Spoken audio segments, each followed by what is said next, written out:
पूरे 24 साल के करियर में मुश्किल से एक आध आत्महत्या देखी है। आज 9 अग्निवीर आत्महत्या कर चुके हैं। एक ने चोरी की है, आपको पता है सब। ये जो कहानी सुना रहे हैं कि सेना की उम्र की बात है, यही प्रवक्ता बहुत दिनों पहले तक डिफेंस पेंशन की बात कर रहे थे। इन्होंने बार बार अपने वक्तव्य बदले हैं। सेनाओं का केवल राजनीतिक इस्तेमाल करने वाले प्रधानमंत्री ये जान लें कि सेना तो शूरवीर है, लेकिन हमारे देश के प्रधानमंत्री कायर हैं, क्योंकि चीन के हमारी सरहदों में घुसाने के बाद भी वो कहते हैं ना कोई घुसा है तो कोई घुसा आया है। दो सेनाओं ने सेना को दो भाग में बांट दिया। वो प्रधानमंत्री जरूर कायर होता है जो पुलवामा का हमला होने के बाद भी श्वेत पत्र नहीं लेकर आया। क्या फौज को पूछा कि आपके पास एक ट्रेनिंग कमांड है, बताइए आप कैसे इस 9 महीने की ट्रेनिंग क्यों थी? Don't trespass Indian territory, you will be executed. ये हमारा मोटो है।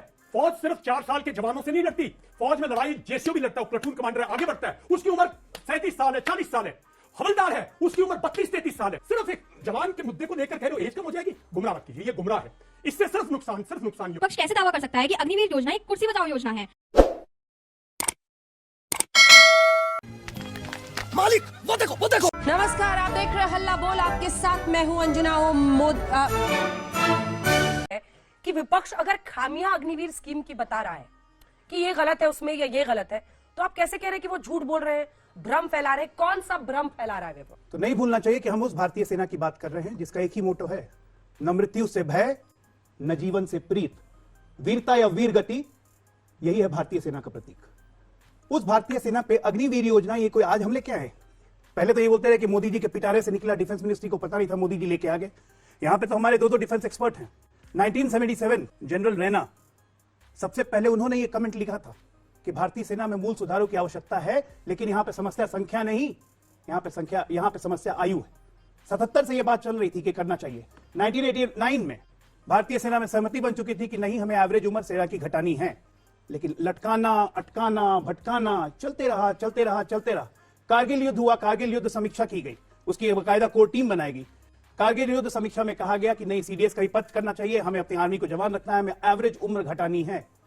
इन तमाम झंझावातों को झेलते आज अब अग्निवीर स्कीम आई है, जो कि आर्मी ने लाई है। 158 ऑर्गेनाइजेशन से कंसल्ट किया गया, देश भर के कम से कम 35 देश के सेनाओं पर अध्ययन किया गया और उसके बाद ये स्कीम लाई गई है। चल झूठा। आप बिना स्कीम को जाने आप जनता में भ्रम फैलाना शुरू कर दिए। पेंशन नहीं मिलेगा, 4 साल करके बेरोजगार हो जाएगा। क्यों बेरोजगार हो जाएगा भाई? क्यों बेरोजगार हो जाएगा? आप 4 साल करके अगर आर्मी में से निकलते हैं, आज तमाम राज्य की स्टेट गवर्नमेंट, जितनी स्टेट गवर्नमेंट्स हैं, चाहे भारतीय जनता पार्टी की हो चाहे केंद्र सरकार की हो, सब लोग पैरामिलिट्री सर्विसेज में, अदर पुलिस सर्विसेज में, फायर सर्विसेज में, एग्जेम्पलरी सर्विसेज में हर कोई आरक्षण इनका अनाउंस कर चुका है। इनको एज रिलैक्सेशन दी जा रही है, इनका कॉम्पनसेशन देखा जा रहा है। कहना ये चुनाव का साइड इफेक्ट है। हमारे 40 सीट मिली, आपको समझ में आया कि कई लोग अग्निवीर स्कीम को लेकर, कई लोगों में गुस्सा है, तब आपने अब उसके बाद ही सारा अनाउंसमेंट किया। अगर दुनिया में हर चीज को चुनाव से अगर आप जोड़ दीजिएगा, चुनाव में हमें कम सीट नहीं मिली, हम सबसे बड़े दल हैं। अनुमा जी, ये सीधा जवाब एक तो ये पेंशन वाले मुद्दे का, उन्होंने कहा कि पेंशन ही बचाना होगा, तो वो जो आज ज्वाइन कर रहा है वो तो कब रिटायर होगा, तब तक मेरी उम्र 105 साल होगी।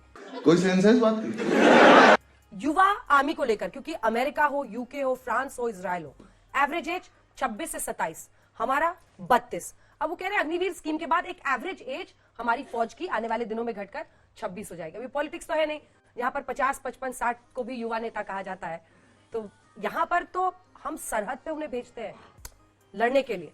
ऐसे में एवरेज एज कम होना एक रिक्वायरमेंट है, लग्जरी नहीं है। सबसे पहले तो मैं कारगिल के शहीदों को श्रद्धांजलि देती हूं और कभी माफ नहीं कर पाऊंगी बीजेपी की सरकारों को, जिन्होंने कारगिल के समय भी इंटेलिजेंस फेलियर होने दिया और पुलवामा में भी इंटेलिजेंस फेलियर हुआ और उसका श्वेत पत्र अभी तक नहीं आया।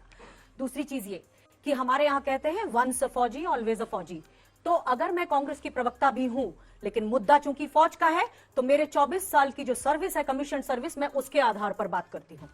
आज जो अग्निपथ स्कीम आई है, जैसे हमारी एंट्री हुई थी जब 1992-91 में, उस समय एक पायलट प्रोजेक्ट आया था, महिला अधिकारी 5 साल के लिए लिए जाएंगी, अगर सफल होती हैं तो फिर एक्सटेंशन दिया जाएगा और उसके बाद उनसे परमानेंट कमीशन के लिए पूछा जाएगा। वो पायलट प्रोजेक्ट हुआ क्या?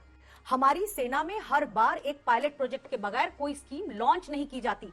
पहली बात तो ये है। दूसरी बात, मैंने अपने पूरे 24 साल के करियर में मुश्किल से एक आध आत्महत्या देखी है। आज 9 अग्निवीर आत्महत्या कर चुके हैं। एक ने चोरी की है, आपको पता है, सभी ने देखा है कि एक कार चोरी की है। क्या कमी है उसे? पहले जो 35 लाख युवा हमारी सेनाओं में अप्लाई करते थे, आज 10 लाख से भी कम हो गए हैं। बहुत से ऐसे अग्निवीर हैं जो वहां संस्थाओं से ही निकल के जा रहे हैं। ये सब क्या है?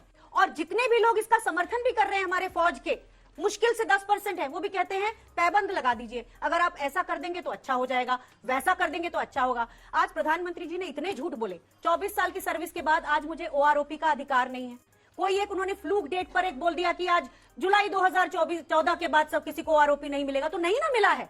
कितने झूठ बोलेंगे देश से।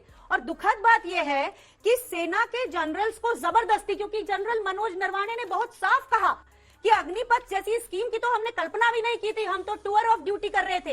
ये जो कहानी सुना रहे हैं कि सेना की उम्र की बात है, यही प्रवक्ता बहुत दिनों पहले तक डिफेंस पेंशन की बात कर रहे थे। इन्होंने बार बार अपने वक्तव्य बदले हैं।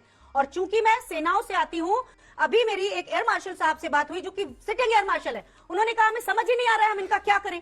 तो एक तरफ सेना में 2.5 लाख सैनिकों की कमी हो गई है, हम 2 फ्रंट वॉर लड़ रहे हैं, हमें लद्दाख में भी उसी क्लाइमेट में, कोल्ड क्लाइमेट में उनको रखना है, उतना ही कश्मीर में भी रखना है। बार बार इंटेलिजेंस फेलियर हो रहे हैं। सेनाओं का केवल राजनीतिक इस्तेमाल करने वाले प्रधानमंत्री ये जान लें कि सेना तो शूरवीर है, लेकिन हमारे देश के प्रधानमंत्री कायर हैं, क्योंकि चीन के हमारी सरहदों में घुस आने के बाद भी वो कहते हैं ना कोई घुसा है तो कोई घुस आया है। तो ये शर्मनाक बातें हैं। छोटा सा जवाब दे दीजिए, फिर मैं आप दोनों के पास पॉलिटिकल स्कीम है, ये बिल्कुल सेनाओं की स्कीम नहीं है। राजनीतिक प्रतिद्वंदता अपनी जगह होती है, लेकिन देश के प्रधानमंत्री को कायर कहने वाला देशभक्त तो नहीं हो सकता। तेरे बाप को मत सिखा, चल। इसलिए ये भाषा पे संयम और मर्यादा होना बहुत मैं जरूरी है। बिल्कुल इस पे और यहाँ पे आपत्ति मैं करती हूँ कि यहाँ पे मैं आपको ही रोकना प्रधानमंत्री कुछ चाहिए नहीं बोल रहे। कि प्रधानमंत्री प्रधानमंत्री का ये एक बात बता दें कि कायर उन्होंने बीच में नहीं चीफ बोल रहा था, राष्ट्रपति मैं से बीच में नहीं बोल रहा बीच में नहीं था। बोल रहा। अनुपमा जी बीच में नहीं बोल शाउटिंग रहा मैच नहीं, था। शाउटिंग शाउटिंग मैच मैच, मत please, कीजिए। मैं नहीं करूंगी, लेकिन कौन चीन के प्रधानमंत्री प्रधानमंत्री से कायर बात की होता है क्या है? उन्होंने? कौन प्रधानमंत्री कायर होता है?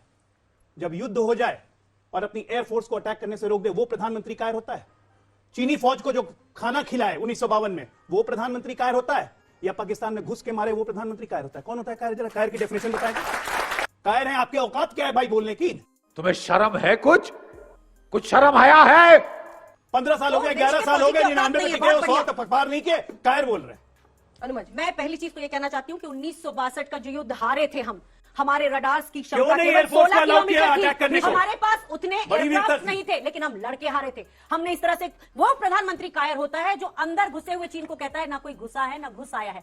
वो प्रधानमंत्री कायर होता है जो अग्निपथ जैसी स्कीम लाकर सेनाओं को अंदर में, क्योंकि हमारे यहाँ बड़ी सिस्टम होता है। आपको याद दिलाऊं कि आपके जब हमारा एयरफोर्स ने, मैडम, 26/11 एयरफोर्स को क्यों नहीं हुआ था, बोला था सुनिए, अटैक करने चीन को? 26/11 उसका हुआ जवाब नहीं दे रही था आप। तो अपने ही बडी को बचाने के लिए हमारे मेजर साहब शहीद हुए थे। इसी तरह से विक्रम बत्रा जी जो थे वो भी शहीद हुए थे अपने बडी को बचाने के लिए। आपने उस बड़ी सिस्टम में 2 भाग कर दिए, आपने उस बड़ी सिस्टम को अलग अलग कर दिया, 2 सेनाओं में सेना को 2 भाग में बांट दिया। वो प्रधानमंत्री जरूर कायर होता है जो पुलवामा का हमला होने के बाद भी श्वेत पत्र नहीं लेकर जनरल सिवाच, आप दोनों कहाँ खड़े हैं भाई? अवामी वाले हैं, मुझे नहीं पता आप लोगों पर क्या आरोप लगेगा कि आप इसकी तरफ बोल रहे हैं उसकी तरफ, लेकिन मैं देश बताऊं, के एक लिए मिनट, अंजना जी, ऐसे है जब हम कहते हैं ना कोई चीज कि भाई ये गलत है, और अगर लगता है कांग्रेस को कि हाँ गलत है, तो लोग कह देते हैं हम कांग्रेस का पक्ष ले रहे हैं। और जब लगता है हम ऐसी बात कर रहे हैं जो कि उसमें है, तो लोग कहते हैं हम बीजेपी का पक्ष ले रहे हैं। तो हमें तो ये झेलना पड़ेगा, और हम झेल रहे हैं, कोई ऐसी बात नहीं, हमारे अपने विचार। जनरल सिवाच, बिल्कुल, देखो अंजना, इसमें कोई शक नहीं, जो ये स्कीम आई थी ये एक बड़े अच्छे पर्पज के लिए आई थी। देखो अग्निपथ स्कीम में मैं अभी भी सोचता हूं कि 3-4 रिकमेंडेशन, अब जो चीज आ गई आप उसको सुधार तो सकते हैं, और सुधारने के लिए गवर्नमेंट ने बहुत बार बोल दिया कि करेंगे। कैसे, मैं बताता हूं। जो 25% आप कह रहे हो रिटर्न, वो 50%, और गवर्नमेंट ने काफी हद तक इसके ऊपर एक प्रकार इशारे किए हैं कि वो तैयार है। दूसरा इंपॉर्टेंट चीज है कि भाई इसको जो आप जब जाएंगे 4 साल के बाद, एक तो 4 साल कम है, इसको 7 साल करो, क्योंकि 4 साल में 1-2 साल तो उसके ट्रेनिंग में लग जाते हैं। अगर उसका बेस्ट यूज करना है तो 7 साल ठीक है। दूसरा जो तीसरा पॉइंट आ रहा है कि भाई उनको जब ऑब्जर्व करो, सीएपीएफ पुलिस वगैरह में ये ट्रेन है, मोटिवेटेड है, कॉम्बैट एक्सपीरियंस है, और उसके बाद क्या है कि ट्रेनिंग में भी पैसा नहीं खर्च करना पड़ेगा। तो मुझे लगता है ये भी गवर्नमेंट करने को तैयार है, ये भी बड़े। सबसे ज्यादा स्टिकी पॉइंट एक रहता है अंजना, जो कि बहुत इंपॉर्टेंट है, मुझे लगता है वो इमोशनल पॉइंट है, गवर्नमेंट को पक्का सोचेगी पॉजिटिव। वो ये है कि अगर 4 साल के अंदर कोई अग्निवीर शहीद हो जाता है लाइन ऑफ ड्यूटी पे, चाहे लाइन ऑफ कंट्रोल पे या लाइन ऑफ एक्चुअल कंट्रोल पे, तो उसको उतना ही सब कुछ मिलना चाहिए जो कि एक रेगुलर सोल्जर को मिलता है। उसकी वजह यह है, गोली पहचानती नहीं है कौन रेगुलर है, कौन आपका एक प्रकार से रेगुलर सोल्जर। दोनों मरने को तैयार है देश के लिए। यह सच्चाई है। कॉन्फिडेंस, ट्रेनिंग, मोटिवेशन फौज का बहुत ज्यादा है, और स्पेशली 10 साल में जिस प्रकार से आज आपका इंफ्रास्ट्रक्चर डेवलपमेंट हथियार आए हैं, तो इसको बदलें, किसी तरीके से ऐसा तरीका निकालें। अगर कोई शहीद हो जाता 4 साल में, तो उसको सब कुछ वही मिले जो कि एक रेगुलर सोल्जर को मिलता है। मुझे लगता है ये सभी की सब कहने की कोशिश करें, तो ये मेरे को लगता है बहुत अच्छी पहल है। अंजना जी, पहले तो एक चीज स्पष्ट करो कि क्या दिल्ली पुलिस का जो सिपाही है, दिल्ली की सुरक्षा मुश्किल काम है या भारत की सुरक्षा मुश्किल काम है? हरियाणा पुलिस का जो सिपाही है, क्या हरियाणा की सुरक्षा मुश्किल काम है या देश की सुरक्षा मुश्किल काम है? क्या बीएसएफ के जवान की सुरक्षा ज्यादा जरूरी है? आईटीबीपी के, सीआरपीएफ का जवान बड़ा काम करता है? ये मैं इसलिए कह रहा हूं कि मुद्दा बहुत गंभीर है और मुद्दे को पास्ट से मत जोड़ो। ये हो गया, कांग्रेस ने ये कर दिया, ना भाई ना। मुद्दा देश की सुरक्षा है, आज नहीं, जब आप बड़े होंगे, आपके बच्चे होंगे, तब का मुद्दा है। और मुद्दा क्या है? ये 9 महीने की ट्रेनिंग करता है दिल्ली पुलिस का सिपाही, 9 महीने की ट्रेनिंग करता है सीआरपीएफ का जवान, 9 महीने की ट्रेनिंग करता है बीएसएफ का जवान और हरियाणा पुलिस का जवान। आप भारतीय सेना के जवान को, अग्निवीर छोड़ो, कोई भी 6 महीने की ट्रेनिंग दे रहे हो। भाई, किसी ने क्या फौज को पूछा कि आपके पास एक ट्रेनिंग कमांड है, बताइए आप कैसे इस 9 महीने की ट्रेनिंग क्यों थी? ये एक मानसिक, एक नौजवान, हर देश का, भारतीय देश का अगर कल हमारे पे आक्रमण आए, आप सब हथियार उठा सकते हो, मैं मानता हूं, लेकिन एक आम बच्चे को, 18 साल के बच्चे को सेना में ले जाना, मानसिक तौर से उसको सिविल लाइफ से तोड़ना मतलब उसको ये जिंदगी तोड़ना और एक नई जीवन में डाल देना, जहां उसके अंदर एक जुनून हो, एक जज्बा हो, देश के लिए मरने के लिए तैयार हो और होश हवास से मरने के लिए तैयार हो। 9 महीने लगते हैं, आपने उसको 6 महीने कर दिया। अगर 6 महीने पे जब ट्रेनिंग खत्म हो रही है, अगर वो लड़ाई में जाता है, तो मैं जनरल दयाल, एक सवाल है मेरा बच्चा, क्या ये 6 महीने की जो ट्रेनिंग है ये बाकी सेना के लोगों के लिए भी है? नहीं, या सिर्फ अग्निवीरों के लिए? नहीं, शॉर्ट सर्विस कमीशन भी 9 मंथ्स है मिनिमम। ये 9 मंथ्स देखिए, और बाकी जो रेगुलर रिक्रूट्स है उनके लिए कितना है? 9 महीने से ज्यादा, 10 महीने, और इनको 6 महीने। 6 महीने, यानी आप कह रहे हैं कि ये 3 महीने का गैप ये है। देखिए, लोग कह रहे हैं उसको फिजिकल, देखिए फिजिकल ट्रेनिंग आजकल आप बाहर भी दे सकते हो, आप हथियार चलाना सिखा सकते हो इनसे, लेकिन मेंटली ब्रेक करना क्यों? फौज का दस्तूर ना, ड्रिल, पीटी फलाना, इसलिए कि जैसे ही हुक्म आता है, फर्स्ट लड़ाई में ये नहीं सोचता कि क्या हुक्म है, क्या है, लड़ाई में सोचता हुक्म आ गया, and he has to take action. Mentally किसी आदमी को साइकोलॉजी बैरियर करे, बहुत पुरानी रिसर्च हुई थी इस पे। अंजना जी, मैं एक ऐसा छोटी सी बात कह रहा हूं, बच्चा 9 महीने लेता है मां के पेट में। आप एक बच्चे को तो देखो 9 महीने लगाते, आप नौजवान लड़के को फौज में ट्रांसफॉर्म तो कर अगर रहे हो। 9 महीने हो जाएगा तो स्कीम ठीक है? 9 महीने, एक मिनट, एक मिनट, पहली बात क्या, सॉरी, अगर आप बुलाए, इतना बड़ा मुद्दा है ये, क्योंकि मुद्दा है ये। दूसरी बात, देखिए, सवाल उम्र कम करने का जो बोल रहे ना, अगर उम्र कम करनी है तो 19 जो कारगिल युद्ध को जिसको सेलिब्रेट करें ना, उसका मैसेज दुनिया को क्या गया था? उसका मैसेज गया था कि भारत की सीमा के अंदर पैर मत रखो, execute, don't trespass Indian territory, you will be executed. ये हमारा मोटो है। और वो मोटो, वो लोग उनकी उम्र पर हम सवाल उठा रहे, अरे वहां हवलदार थे, वहां जेसीओ थे। फौज सिर्फ 4 साल के जवानों से नहीं लड़ती, फौज में लड़ाई जेसीओ भी लड़ता है, प्लाटून कमांडर है, आगे बढ़ता है, उसकी उम्र 37 साल है, 40 साल है। हवलदार है, उसकी उम्र 32-33 साल है। ऑफिसर है, सीओ, सुब्रमण्यम कमेटी ने बोला था, अंजना जी, ऑफिसर्स की एज लो करो, कमांडिंग ऑफिसर्स की सुब्रमण्यम कमेटी और जो ग्रुप ऑफ मिनिस्टर्स की थी, उसमें मैं पूरी तरह से क्योंकि मैं मॉस्को में था, मैंने उस पूरी कमेटी को बहुत अच्छी तरह पढ़ा। मैं कारगिल के टाइम में था, वो बातें अलग है, मैं उसको अच्छी तरह पढ़ा है। कमांडिंग ऑफिसर्स की एज हमने कम कर दी, लेकिन उसका तजुर्बा कम कर दिया। अगर एज कम करनी है ना, एनडीए के अंदर 10th क्लास में एंट्री कीजिए, ऑफिसर को दे दिए, जैसे जन जोशी 18-19 साल पे कमीशन मिला था, ताकि 30 साल पे वो बटालियन कमांडर, 32 साल पे बटालियन कमांड करे। सीओ की एज कम कर दिए, जेसीओ की एज कर दिए। सिर्फ एक जवान के मुद्दे को लेकर कह रहे हो एज कम हो जाएगी, गुमराह मत कीजिए, ये गुमराह है।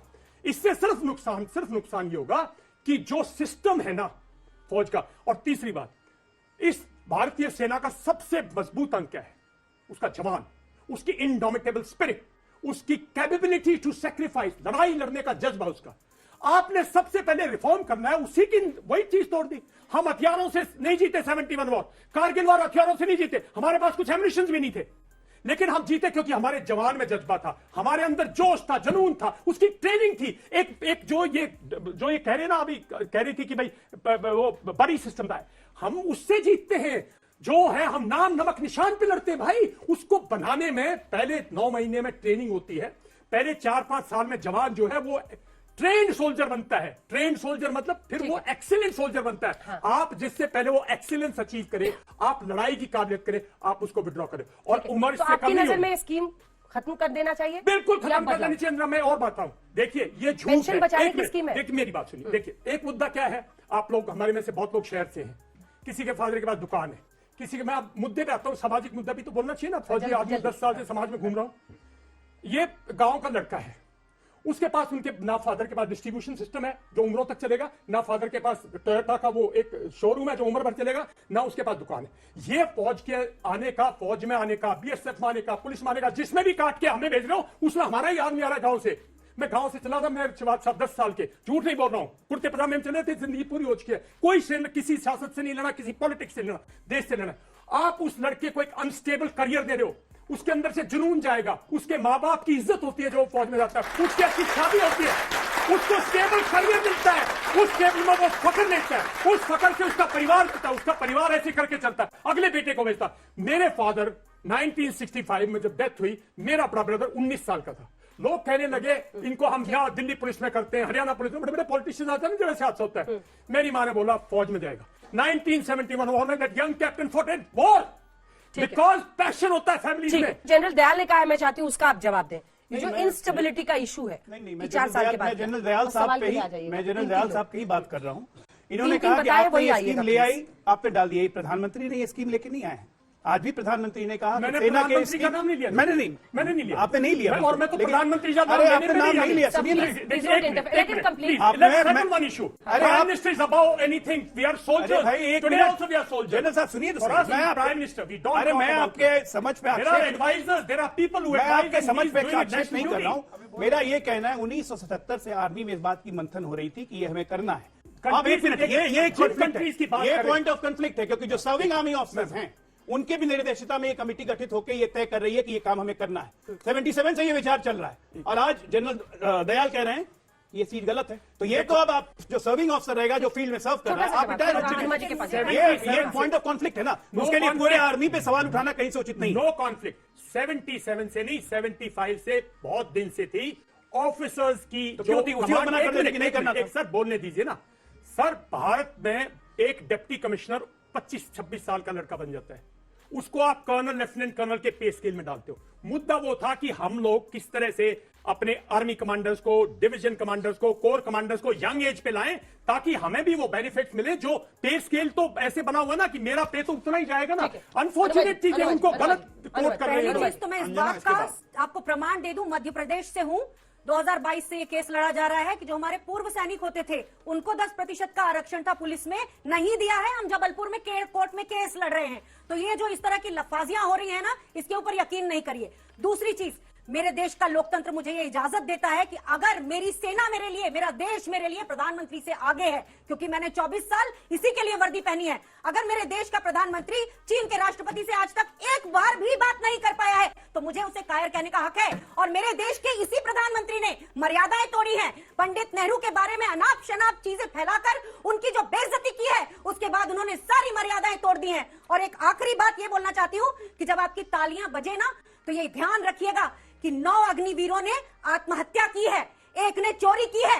तो खाली ताली बजाने के लिए मत बजाइए। हमारी सेनाओं को कमजोर करने की ये स्कीम है, इसका मैं खुलासा कर रही हूं। और एक और बात बोलना चाहती हूं कि इसी सरकार ने हमारे देश के जो डिसेबिलिटी पेंशन वाले सैनिक हैं या सैन्य अधिकारी हैं, इनके खिलाफ 200 नंबर में अपीलें की हैं सुप्रीम कोर्ट में, क्योंकि ये केस जीत गए थे आर्म फोर्सेस ट्रिब्यूनल ने। तो ये एक ऐसी सरकार है एकदम छोटा सा पूरी जवाब तरह देना से है, क्योंकि मुझे इनके सवाल लेने हैं। मैं बस मेरा नाम भूमि वाजने है। मेरा सवाल विपक्ष से है कि विपक्ष कैसे दावा कर सकता है कि अग्निवीर योजना एक कुर्सी बचाओ योजना है। क्या बोला तूने?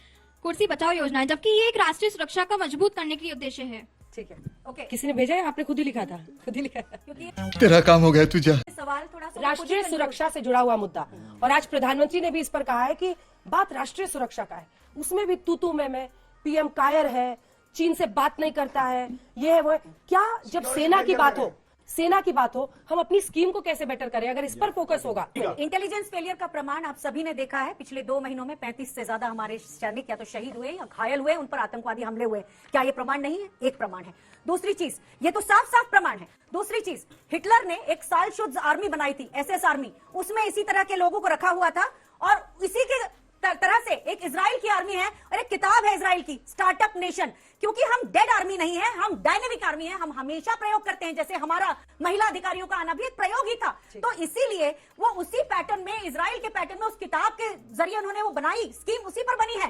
लेकिन एक बात सुन लीजिए, वो स्कीम की तरह सरकार अपने अग्निवीरों को संरक्षण नहीं दे रही है। और मध्य प्रदेश का उदाहरण बताता है कि सिर्फ जुमलेबाजी कर रही है, देगी भी नहीं। मेरा सवाल सत्ता पक्ष से है कि वो बहुत फंडामेंटल राइट का बात करते हैं, मौलिक अधिकार का बात करते हैं। सर आपको ग्राउंड रिपोर्ट नहीं पता। सर मैं फैमिली जो है वो आर्मी से है, मेरा दोस्त अभी लद्दाख में है। वहां का सर अग्निवीर के बंदे का ये कंडीशन है कि शाम में जो स्नैक्स मिलता है, नाश्ता मिलता है, वो उन्हें प्रॉपर तरीके से नहीं दिया जाता। न दूध रहता है, न काजू रहता है, सिर्फ जो रेगुलर जो ड्यूटी कर रहे हैं उनका रहता है। और सर ये जो sir day to day sir बढ़ रहा है, सर क्राइम बढ़ रहा है और लोग सुसाइड कर रहे हैं, तो इसके लिए मैं सत्ताधार से कहना है कि ये डिस्क्रिमिनेशन क्यों है? ठीक है, जवाब दीजिए। देखिए, ये डिस्क्रिमिनेशन तो मुझे तो नहीं लगता है, लेकिन अगर आप बता रहे हैं ऐसा है क्योंकि आप आर्म फोर्सेस के परिवार से हैं, तो निश्चित तौर पे ये कार्यक्रम सरकार देखती है। शर्म आनी चाहिए आपको। मेरा एक बेसिक सा क्वेश्चन है, जैसे ये स्कीम लाई गई थी कि सब कुछ पॉजिटिवली हो, बट हम देख रहे हैं कि हमारे नौजवान कुछ नौजवान चोरी कर रहे हैं और कुछ नौजवान आत्महत्या कर रहे हैं, तो क्या ये सही है? प्लीज बताइए एक बार। हालांकि चूंकि ये अनवेरिफाइड है इसलिए आज तक इसे, लेकिन वो चूंकि बता रहे हैं तो देखिए अंजना जी, सबसे पहले तो मैं कांग्रेस की प्रवक्ता को कहूंगा कि अग्निवीर को इन्होंने पूरी हिटलर की आर्मी बता दी। ये सोचिए, ये ख्याल है, मतलब हिटलर की आर्मी इजराइल की आर्मी बनाना चाहता है, अग्निवीर को वही बता रही है। तो ये इनका सोच है। ऐसी सोच के साथ अगर हमारे राजनीतिक दल देश में रहेंगे तो कल्याण करके ही मानेंगे, लेकिन ये कल्याण करके ही मानेंगे। इनको कोई रिपेंटेंस भी नहीं है, ये रिपेंटेंस भी नहीं है इसमें। लेकिन जो जॉब स्कीम आप भी अप्रेंटिसशिप वाली लेकर आ रहे हैं, वो 1 साल की लेकर आ रहे हैं। ये भी स्कीम ला रहे हैं इंटर्नशिप, नहीं वो आर्मी के लिए नहीं है। लेकिन अगर फ्यूचर और करियर तो हर किसी का है ना, 1 साल के बाद वो क्या करेगा? अगर आप कॉर्पोरेट बच्चे की बात हो रही है ना, सिर्फ आर्मी का एक कंसर्न नहीं है, कोई सुसाइड क्यों कर रहा है आपके, जो आप कह रही हैं, तो यही वजह होगी ना कि 4 साल के बाद क्या छप रहा है। हाँ, ये 4 साल के बाद की जो अनिश्चितता है वो तो अप्रेंटिसशिप पर नौकरी के नाम पे गिरी कर रहे हो तुम। अंजना जी, एक कांग्रेस के उनको जवाब देने अच्छा दीजिए। सॉरी, मैं आपको कुछ और बताना चाहता हूँ। देखिए, जल्दी से, हमारे टाइम एक बहुत राज्य कम सैनिक बचा बोर्ड है हरियाणा के टाइम बहुत कम अंदर। एक बचा मिनट, एक राज्य सैनिक बोर्ड है हरियाणा के अंदर, वहाँ एक ब्रिगेडियर की अपॉइंटमेंट हुई। सर पिछले 5 साल से साहब वो ब्रिगेडियर नहीं है। मतलब मैं बता रहा हूँ आपको, बिल्कुल कांग्रेस लेकिन मैं आपको बता रहा हूँ हमारी रिजर्वेशन कहाँ पे सभी है। का बहुत बहुत धन्यवाद। इस पेशे को गिरी कहते।